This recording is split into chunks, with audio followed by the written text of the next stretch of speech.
Både svensker og danskere er klar, og kampen der bliver sat i gang her. Finnerne, selvfølgelig finnerne hernede, for sætter kun til mod danskerne fra Aros, klubben Aros, der ligger nede ved Aarhus, en nystartet klub.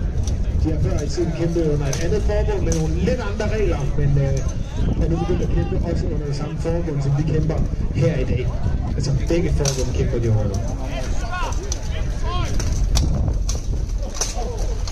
Det er gået til over i hjørnet derovre, det ser ud til, at vi har 2 folk derovre i min ende, der prøver at holde en forsøg på et lille sniløb der for vinderen.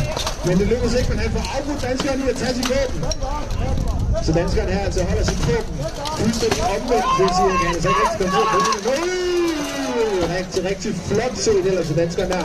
Så her så står vinderen. Det er sødt. Jeg ser, om det kan lykkes nogen at komme foran her. De skal bare lave en enkelt takedown, så åbner det altså kampen op gevaldigt. Det man meget ofte vil se, det er, at man ser de her 4 enhåndsvåben og 4 skjolde på et hold, kombineret med et enkelt af de her lange stavevåben, om det så er et langt svær, en lang kniver, en økse eller en hellebart, men hvor man simpelthen håber på at kunne lave en hurtig overtalssituation, kunne holde en modstander og så slå ham med de her lange stavevåben, så vi også har kunnet se her i dag virkelig er dem, der kan gøre noget skade, når man slår noget.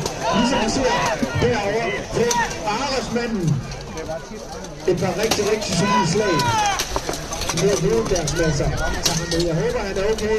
Lader til, at de sad umanerligt godt derinde. Jeg ser, hvor Medic allerede er på, og kigger, han har det okay derovre. Vinderne er altså stadig alle 5 mand på benene. 3 folk fra Aros, det vil sige, de er altså så meget nede, at det kan være svært at vende her. Og han tabte sit skjold der, og han har ikke en pansret handske på. Det vil sige, at man sit skjold uden pansret handske, så er man ude.